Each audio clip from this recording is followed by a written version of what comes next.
So the other day, someone asked me, how do they start? Like, as far as finding community, spiritual community, I guess, how do they start with their own life, the path that they're on? How do they become more in tune? How do they fill the void, right? Because essentially, I think we are drawn to the spiritual path because we do feel like something's missing. Because, and we break this down to culture, in the society that we've been raised in, we're being praised for being different and for being separate. You know what I'm saying? So that's against unity. And it's like, so if that's the culture that we grew up in, and we feel a void, right? We feel like something's missing. And so then we go and we seek, right? We're seeking for something to fill the void. Now, like, as younger people, a lot of the times the void is filled by habitual patterns that were passed down from our generations. So trauma, for instance. So if I grew up, I use my own story, growing up with alcoholics, growing up with drug addicts, I became addicted to alcohol, right? Because I was trying to fill a void, the same void they was trying to fill, right? Same void that the parents is trying to fill, that the culture's trying to fill. So all the same thing. Because again, we're not so conscious about the unity that we actually possess within the world. We're more conscious of our separateness, and we're praised for that. So not only do we feel separate, but it's such a good thing, right? Because you're different, you're unique, you're your own person. So when I got asked that question, like, well, where do I start with spirituality? Where do I start? How do I fill the void? It's not something somebody can necessarily answer for you. You know what I'm saying? Because each one of us is different. All of our paths are so unique. So it's more of a question that you ask yourself. Because finding the path really is being able to speak to yourself. To connect that heart back to that mind. And align so that when we do ask questions, we can hear answers. Right? And so I was thinking about how, like, just intentions, pure intentions are like seeds. And so when we have an intent, right? So say we can't hear ourselves. Say, hey, like, I'm looking for something and I feel something missing and I'm out here searching, right? And so I have an intention. I've planted a seed at that point with my intention. Like, I know there's more to this life. So now I'm going to start asking myself questions that are a little bit more meaningful. I'm going to start asking myself questions that are going to allow me, the part of my brain, to start critical thinking, to start having its own dialogue, right? And so just basically holding space for intention within your own being is really the starting point of the journey, to me, because that's how it began with me. Like, I just wanted to know that if there was any more. You know what I'm saying? Like, how can I max out this life so that in every instant I can see a benefit? In every instant I can connect with everything that is, right? So that I can feel the wholeness of that. Like, I'm trying to do that.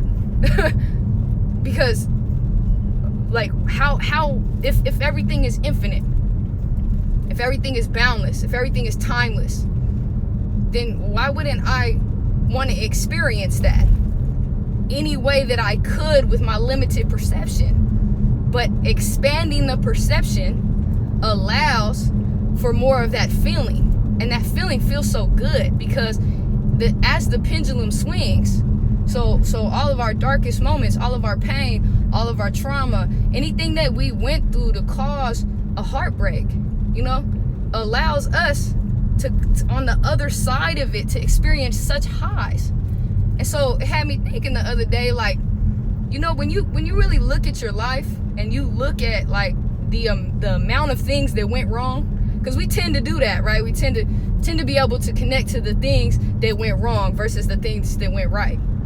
And I actually had this thought the other day with my own life. I was like, dang, man, your shit been like a series of fucking tragic ass events, But then I also think about my mental disposition, which has turned into joy, has turned into love, has turned into light, has turned into an adaptation, an ability to see these traumatic events and this darkness as is perceived opposite, right? Because I know that when I'm going in there, that I also have the potential over here to go higher.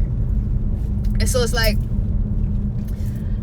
it's interesting how we process trauma, because it's like it's a survival mechanism, right? Something happens to us and we don't want it to happen again, so we adapt like we do all the time. Like, you're consistently adapting to the world. That's what you're doing when you're taking in data. Anything that your senses are seeing, your body is constantly adapting to all the information that it's taking in, right? And so you have these psyche events that are like a blow to the nervous system. Because if we think about fear in a way of like what it actually is doing to the body. So first, fear is like it causes your brain to try to get information about what's actually scaring you. So it's gonna try to find a reference point somewhere. Like, okay, you know what I'm saying? So it's like monkey brain goes on. And then you lose your breath because you get scared, right? You start to breathe hella heavy. And then, because your nervous system is going into fight or flight at that point. Your nervous system is telling, it's maxing out hormones. It's saying, look, produce the adrenaline. You know what I mean? Come on. And then your muscles lock up. So boom, you're tight, right? And what is actually happening is that the data that you're collecting in that moment of fear is being stored and locked within those muscles. Boom, right? Stuck. Now, why is that? It's so if we get in any type of predicament that even remotely reminds us of that fear, that the body accesses it through the memory of the cells, through the memory in the tissue. And so this is why there's certain practices that allow us to open up these doors that have been closed for so long. But we definitely, when we start on our path and we start noticing the void of our separateness, that when we are drawn to certain practices that would open these doors up, that we have to be prepared for what's behind the door. Because a lot of the times stuff lies dormant. So what I mean by that is, in order to protect yourself, your brain will literally hide certain things from you. It will numb you out to certain experiences because it knows the levels of trauma that it can handle. You know what I'm saying? That's why when people get hypnotized and shit, they be like, I didn't even know this happened to me. Because it was those doors were being opened. And so that begins to happen to us, especially when we start to follow this spiritual path, especially when we start to go down these lanes, is that we might have a behavior pattern that's directly linked to a traumatic event that we aren't even conscious of. And that's the part that when we really think about that, especially when we're dealing with other people, that should be able to cultivate compassion, because it's like they know not what they do. You know what I'm saying? And all of us are in that same category together, you know? Because I mean, I know there's people who grew up with, silver spoons in their mouth, but that doesn't mean that they was exempt from trauma. It doesn't mean that they didn't have, something in their life that caused them pain. And we just have different levels of experience, but that doesn't mean that it didn't register on the same, oh shit. Ooh, sorry. It doesn't mean that it didn't register like as pain, because each of us have different tolerance levels of pain, depending on what we went through as kids. So it's like, if, for instance, you see somebody get killed or whatever, something very, very traumatic, you're going to be a little bit more numb to the things that maybe aren't so severe. But somebody who ain't never seen that before, maybe their level of trauma was just, hearing their mom yell, But so different things is going to cause different reactions within us.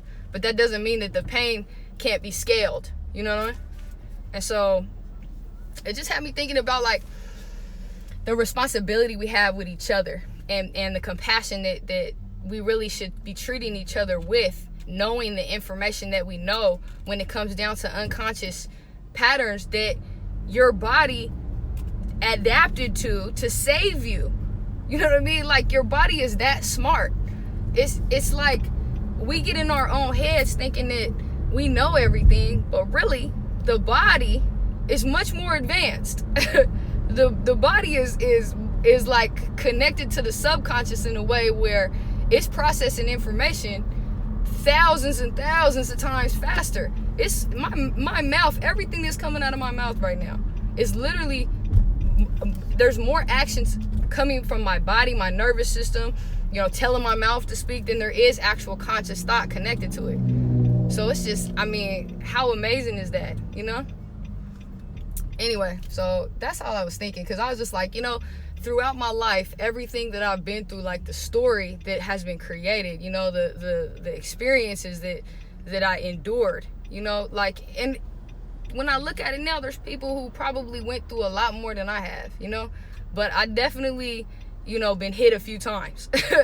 And I just think about it like, wow, like, look at all the fire, look at all the purification, you know, that God, that life allows in our life, and the lessons that we can learn from that purification, from that fire, you know, from these emotions that were maybe hidden at one point that are coming up to the surface in means of healing, you know, and to in that spiritual path, that filling that void, that oneness that we're all looking for, you know, that love, that is a journey in itself, and that is the journey. That is everything that is. You know, that's life. And it's such a great thing that we all the time, you're always going to have a mixing bag. Like, you're always going to be up, you're always going to be down. You know, cuz you would not know one without the other. You know? I was reading this book yesterday, and it was talking about, like, it asked the question, did Hitler go to heaven? And it started to explain it, and it was so interesting to me because it explained that there's really, like, what we would deem evil, or even evil behavior, that comes from the collective consciousness. So that's coming from all of us. It's within all of us, and it wouldn't have arisen if it didn't exist within the culture, within the society. And so for Hitler, for someone to murder millions of people, you know, but what was the intent behind it? The intent was for his own people to rise, right? Because he was basically claiming separateness. He was claiming that one race was better than the other. There was a superior race, right? So because he believed that wholeheartedly, he created, it was like the world, his nation was primed for that. They backed him up. He couldn't even have been who he was without that support behind him, right? And so who are we really blaming fault to when we think about that, you know? And, like, did he go to heaven? Of course he went to heaven. You know what I mean? Like, there's no such thing as when you die you go to hell. Hell exists here.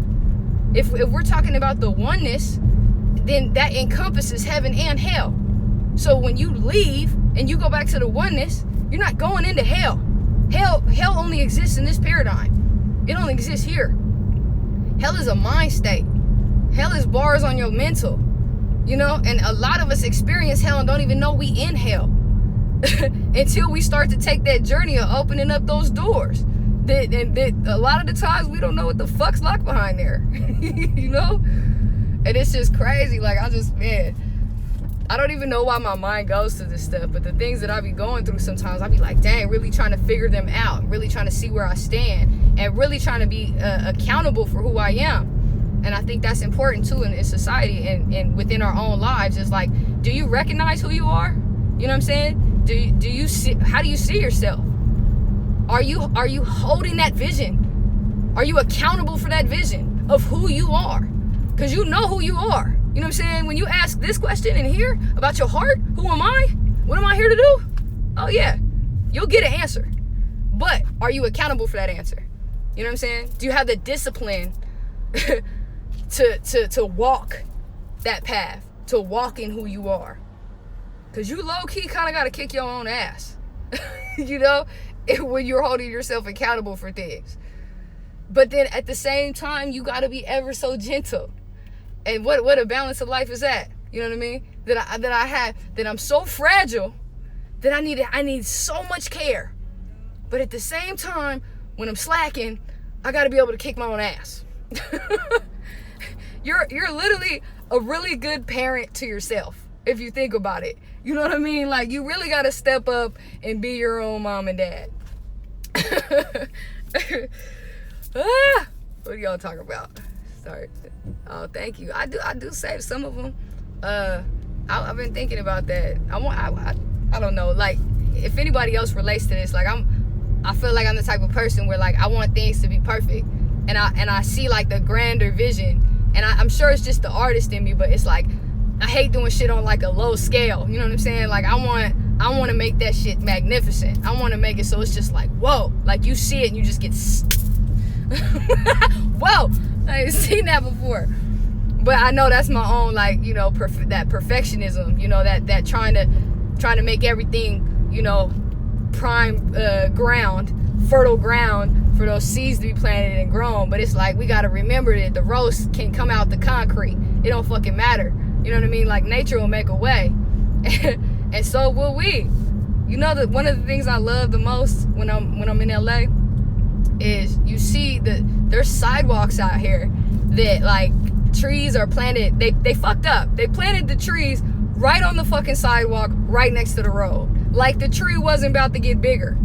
And the trees be fucking them sidewalks be like 3 feet higher than they should be in some places. Like, straight up, you can't even ride your bike. You gotta low-key pump up a hill, because the tree's roots have came and busted the sidewalks up. They're busting the roads up, and it's just so beautiful to look at to me, because I'm just like, yeah, like, this is the power that we actually hold. You know what I mean? Like, we're connected to that, and those things are so resilient. And as a metaphor, how beautiful is it? Because we're literally, you planted this thing and you laid concrete on him. And it might have took him 20, 30, 40, 50 years. But if he started to crack that concrete ever so gently, you know what I mean? Nobody would even notice unless you had a time-lapse camera to see each crack when that sidewalk started to be busted up. And we talking about concrete and something such as wood that could be cut with a saw, cut with a knife. You can cut a tree with a knife. You can open him up. But the power of that root to come up through the concrete, because it wants to grow. It wants to evolve. And it has no choice. It will. You know?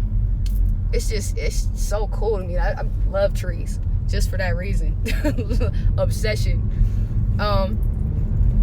But yeah, like, to think of that strength and to take that with us today, maybe for the message, you know what I mean? That, like, let's ask ourselves that question. You know, what is our capacity?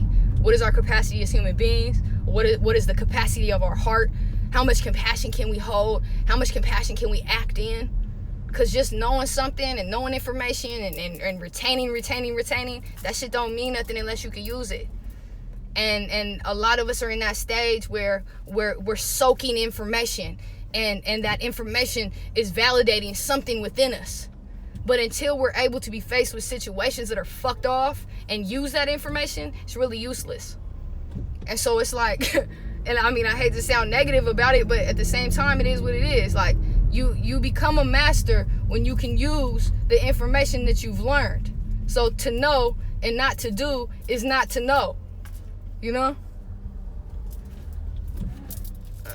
So it's just, I don't know, I think it's so great when you can really start accessing the information within certain situations and events that happen in your life. You can start to apply the information that you know in such a way that it brings your own heart peace, because you're given a gift, and that gift is the confirmation within your own heart that it strengthens you. And well, it's like, wow, how powerful is giving, you know?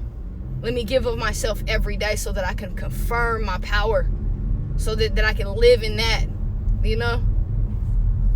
All right, so happy Saturday. Happy Saturday. I hope you guys have a great day. Make sure you eat something fresh from the land so it'll help your body adapt to the new energy waves that are coming in, because that's what this shit is all about. When the earth upgrades, we do too. And when we feed off of the earth, it makes our transition just a little bit easier. So pick some fruit or some veggies. Make sure you got it on your plate. Don't fuck around. All right, talk to you guys later.